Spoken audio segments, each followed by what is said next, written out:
Hi, this is Jim and welcome back to my YouTube channel. Ito na nga post ni Christian Santos. Wow, isa sa guest speaker si Barbie Fortesa, a voice for women in TV. Ayan, Global Youth Summit 2025, Barbie Fortesa, a voice for women in TV, film, and beyond. Speaker for 5DGM. Siyempre kasama niya si Ma'am Jessica Soho, the Philippines' most awarded broadcast journalist. At next naman ay post ng GMA Public Affairs, mas lalong sasabog ang kagandahan. Salamat sa inyong suporta mga kapuso. Umpisa na ang pasabog sa Beauty Empire, inihandog ng GMA View at Creation Studios. At meron na nga itong 89.8 million views as of July 18, 2025 across all social media platforms. O, diba? On GMA Network and GMA Public Affairs. Uy, wow, nice. Maganda naman kasi siya talaga. At saka fast yung facing nung show, at the best din yung casting nito, 'di ba? Si Rufa, si Kailin, Barbie, bagay na bagay sa mga roles, tsaka si Sam. At next ay IG story ni Barbie Fortesa, Bogs, salamat Migoy, Sam Concepcion. Ay, ayun na nga, at nagbigay nga ng Starbucks coffee si Sam, at in-IG story din to ni Sam. Actually, bagay sila. Pero ayoko magdilulo kasi may jowa din to eh. Parang si ano. Ang kainis. So, wag muna tayo magdilulo kung may jowa na. At next ay post na GMA Network. Barbie Fortesa on and her love for plot twist. Ano kayang plot twist ang dapat abangan sa P77 movie? Find out this July 30. Tapos yung plot twist sa dulo, yung what? Top 3. Have you seen Dead Silence? Grabe, di ba? Si Mary Shaw. Oh my God. Hindi ko kaya yan. Kasi ang tatlong bagay na kinakatakutan ko talaga. Dolls. Kahit Barbie doll ako. Dolls, clowns, and old people, like old man or old lady, ganyan. Andun lahat sa Dead Silence yun. Tapos yung plot twist sa dulo, yung wow! Yun talaga yung talagang nagpataas ng horror level niya, yung plot twist sa dulo. Pwede ko bang isama sa isang count yung lahat ng Insidious, ganyan? Kasi pinanood ko talaga lahat yun. Sumigaw talaga ako sa lahat ng Insidious. And then, last would be Shutter. And I think, yung one thing in common ng mga pelikulang yun is the plot twist in the end, which makes everything more horrifying and more scary. True. Actually, nakakatakot nga yung series ng Insidious. Pero yung ibang mga pelikula, hindi ko pa napanood. So, try natin panoorin. At next ay post ng GMA Network, ever had a nightmare that felt too real? Get ready to shiver as P77 stars Barbie Fortesa, Yuan Michael, and JC Alcantara reveal their most terrifying nightmare. Yung pakiramdam na hindi ko mabuka yung bibig ko, tapos hindi ako makagalaw. Oo. Like yung literal na binangungot ako, nagtitaping kami noon ng And I Will Always Love You. Lock-in kami sa Cebu, ganyan. Siguro sobrang pagod ko na yung posisyon ng pagtulog ko, lay flat lang ako sa bed ng ganyan. Tapos parang yung panaginip ko, masyado siyang close to reality. Kasi nakahiga din ako, nandun din kami sa hotel, tapos parang tulog din yung makeup artist ko sa kabilang kama, tapos may lumalabas na parang black na silhouette na babae, kasi mahaba yung buhok eh. Basta black lang siya, wala siyang mukha, walang anything, black lang siyang ganyan. Hindi rin siya shadow. Parang feeling ko solid siyang figure, ganyan. Tapos yung una, nandun lang siya sa may CR, andun yung may CR, ganyan. Tapos, parang gusto ko nang magising. Parang, yung utak ko, alam kong tulog eh. Alam kong nananaginip. So, pinipilit ko nang gumising. Hanggang sa nawala. Tapos, cut to, parang nakapatong na sa akin yung black figure. Sabi ko na, tapos parang yung pakiramdam ko, yung parang, yung pakiramdam pakiramdam na hindi ko mabuka yung bibig ko, tapos hindi ako makagalaw. Nung pinilit kong gumising talaga, hindi ako sumigaw kasi nga feeling ko nakatikom talaga yung bibig ko na hindi ko siya mabuksan.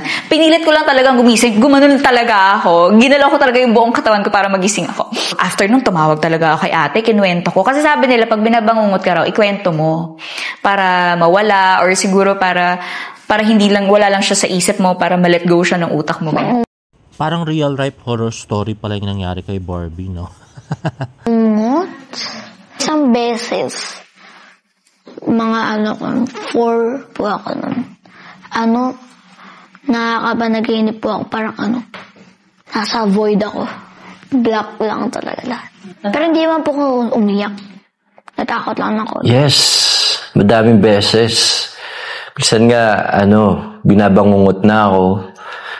Hanggang sa nakikita ko na yung mga multo. Hanggang sa nasa likod nyo na yung isa. Tinakot. Before, talagang nakakita na ako ng multo. And bata pa lang ako, na-experience ko siya. Nakakatakot pero ina-accept ko na lang kasi parang may parang hindi lang naman din tayo nakatira sa mundo eh. Meron pang iba pa na hindi natin nakikita. In all fairness, parang cute din si JC, no? Pwede. Sana magkaroon ng mall show at saka cinema tour din yung P77 at kasama rin sana si JC, di ba? At next post ng Team Barbie Fortesa, sino nga ba sila? P77 Movies Cinemas starting July 30. Sino namang sila? Sino namang sila? Sino namang sila? Sino namang sila? Sino namang sila? Eyeline niya pala doon sa movie yun, no? Sino namang sila? Ni Miss Barbie Fortesa for P77. At next naman ay nagtrending nga ngayong gabi, 7:13, ang Barbie Fortesa, ang Barda Comeback Soon, maging ang David Licauco, hashtag P77 Movie at hashtag Beauty Empire. Uy, ang sisipag ng mga Barda fans tonight para mag-tweet. At next ay video ni Miss Tony Avila's 3-day shoot with Team Barbie. Okay, so day 1 is TV commercial shoot. And then day 2 naman is TV commercial shoot ulit. At day 3 ay print commercial shoot. O diba, ang Team Barbie lang ang magkakasama. At hindi nga magkasama si Barbie at saka si David. So sabi nga nung iba, bawal daw ilabas ang pictures or videos ni David at saka ni Barbie doon sa shoot. Ba't ito? Meron, di ba?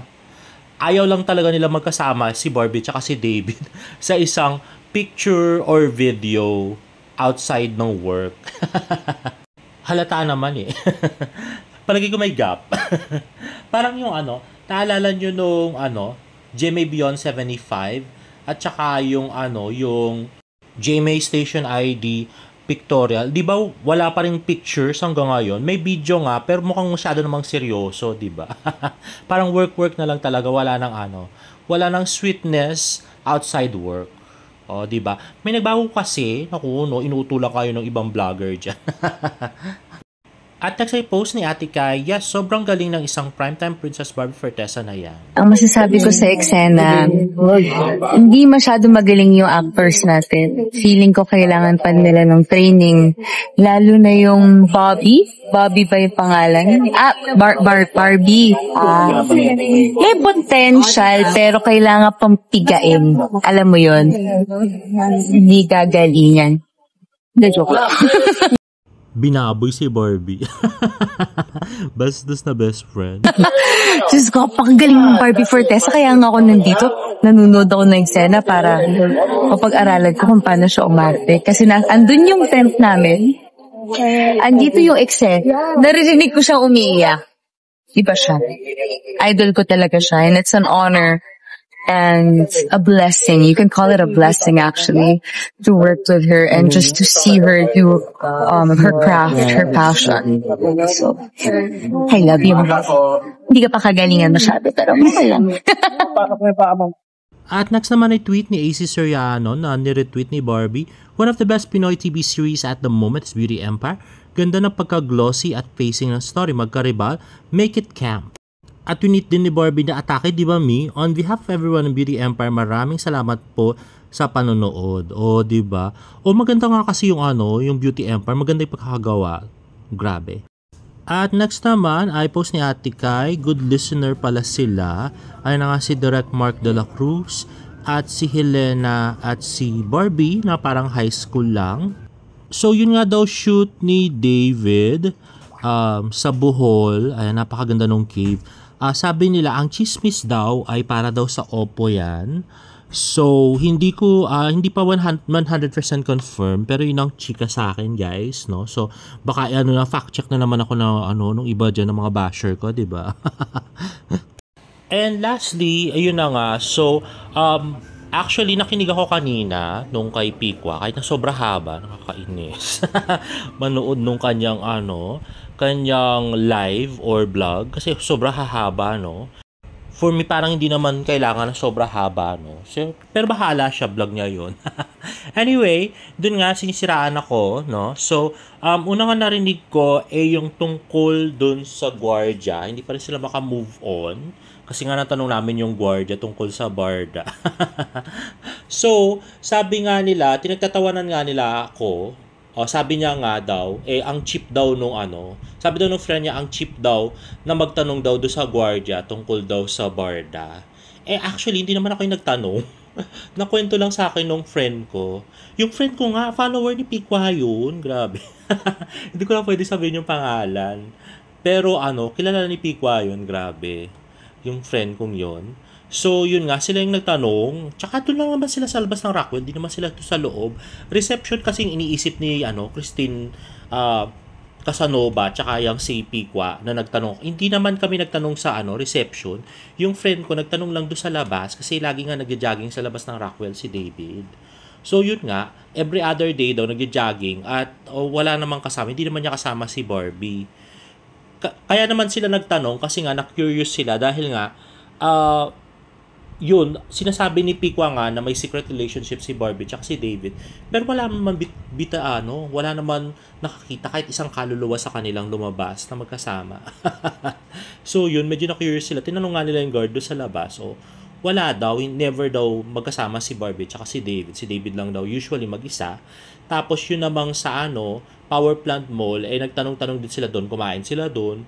So nakikita rin daw si Barbie, pero kasama niya yung tatay niya. Tapos yung si David naman, iba-ibang tao yung kasama niya, no?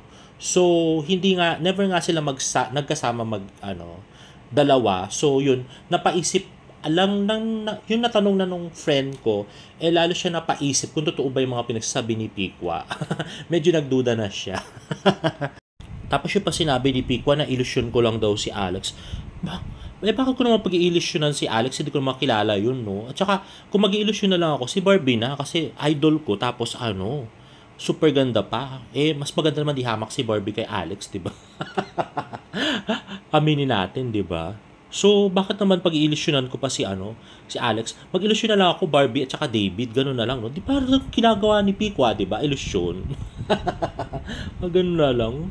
Bakit pa pag-aaksaya ng panahon si Alex kung di naman totoo, diba? Pakialam ko naman dun. At saka hindi naman siguro ipopost ng Abante yun, kundi rin naman sila nag-research at pinagtitignan yung mga profile picture at saka yung mga pagpa-follow ni David at saka lahat, diba? Kumpleto kaya yung pinost namin, pati yung kay yung sa Lola. Grabe. So yun lang naman at hintay-hintay pa rin tayo sa updates ng Barda. Mostly Barbie talaga. Pagkasama sila, lalagay natin sa updates. Pero pag si David lang, di masyado. And there you have it, guys. If you like this video, please give it a thumbs up and please subscribe to my YouTube channel for more Barda updates. See you on my next vlog. Bye!